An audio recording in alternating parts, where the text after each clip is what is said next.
সভাপতি এই তোমাৰ চৰণে কৰো নমস্কাৰ পুতি সৃষ্টি স্থিতি প্ৰলয়ৰ তুমি নিৰঞ্জন এই তোমাৰ চৰণে আমি পঢ়িলো শৰণ হয় হয় হে গুৰুমান গুৰুৰ মুখত বেদৰ ব্যাখ্যান গুৰুক প্ৰণাম কৰি আমি গংগাত কৰি যাওঁ স্নান গুৰুমুখে লওঁ ঢোল গুৰুমুখে থওঁ ঢোল গুৰুৰ আজ্ঞাতেহে চাপৰ পাম হয় হয় সৰস্বতী লোকে বোলে সৰস্বতী আমি বোলো আই এই যিখিনি পাহৰো মাতৃ দিবা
কৃষ্ণ এতিয়া এটা কাহিনী কৈ যাওঁ যেতিয়া মই ৰায়পুৰত গৈছিলোঁ তেতিয়া মোৰ যিজন হোষ্ট ফাৰ্মাৰ আছিলে তেখেতে কপাহৰ খেতি কৰিছিলে এতিয়া কপাহৰ পেকেজ অফ প্ৰেক্টিছ আৰু পষ্ট হাৰ্ভেষ্ট টেকন'লজি কপাহৰ পৰা কেনেকৈ আমি সূতা বনাওঁ সূতাৰ পৰা কেনেকৈ আমি তাঁতত চেলেংখন ব'ব লাগে গামোচাখন ব'ব লাগে তাকে মই গাবলৈ চেষ্টা কৰিম শুনিও সৰ্বজন কপাহৰে জন্ম কথা শুন সৰ্বজন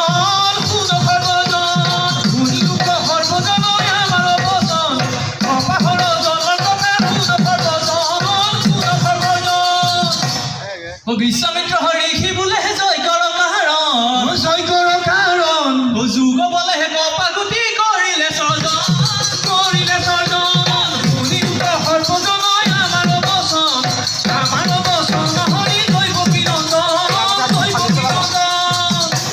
সৃজন হৈ কপাহ গুটি পৃথিৱীত পৰিলে পাৰ্বতীয়ে এদিন কপাহ খেতি কৰিবলৈ ল'লে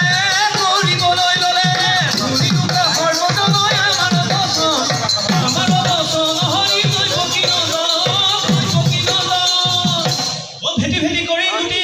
পচাই লাগিলে মধ্যম ৰাতি পামুৰা মেদিনী ফুটিলে বায়ু আৰু বৰুণ এটাত সাৰ চপাই দিলে সাৰ পাই কপাহ গুটি বাঢ়িবলৈ ল'লে হয় হয় তাৰপিছত কি হ'ল 5 মাহৰ মূৰে কপাহ ডালক ধৰিলে 7 মাহৰ মূৰে কপাহ চুপহি মেলিলে তাৰপিছত কি হ'ল 8 মাহৰ মূৰে কপাহ কলি পেলালে 9 মাহৰ মূৰে কপাহ পুৰত সজে ভৰিলে 10 মাহ 10 দিনে কপাহ ফাটিয়া ওলাইলে পাৰ্বতীয়ে এদিন কপাহ খেতি কৰিবলৈ ল'লে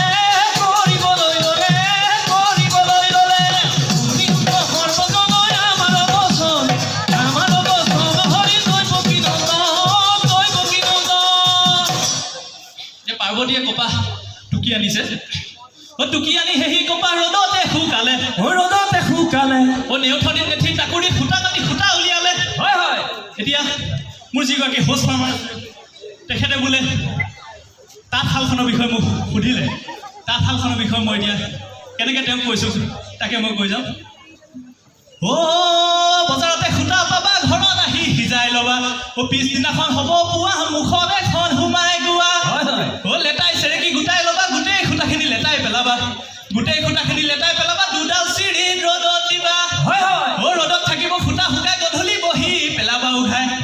ডুমুৰে দুটা মাৰিবা খুটি ইডালে সিডালে পেলাবা জুতি ইডালে সিডালে পেলাবা জুতি ব তুলিবা চাৰি বাতি সাপুতাৰে ৰাজ ভৰাবা লগত এডাল হলি সোমাবা এনোমতে শিপিনী বাই তাত খনি যাব চলাই দুগৰাকী মাইকী মানুহে তুলু উঠা ডাল মেৰাই মেৰাই তাতখন গৈ শালত উঠিব আমাৰ শিপিনী বাই ববলৈ ধৰিব তাতৰ ওপৰত থাকে নাচনী জৰি তলত থাকে গৰকা মাৰি তলত থাকে গৰকা মাৰি গৰকাত থাকে দুখনি ভৰি লেফ্ট ৰাইট কৰি আৰু এটা পুতল থাকে 20 টাইট কৰি ৰাখে আৰু এটা মাকু থাকে ইহা সিহাত কৰি থাকে আমাৰ শিপিনী বাই ইমান কাজি গামোচাত ফুল দিছে 17 কুৰিমা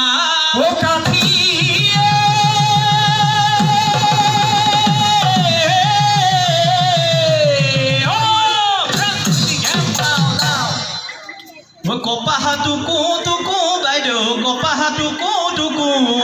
কপা টুকু টুকু বাইদেউ কপা টুকু টুকু কৈছে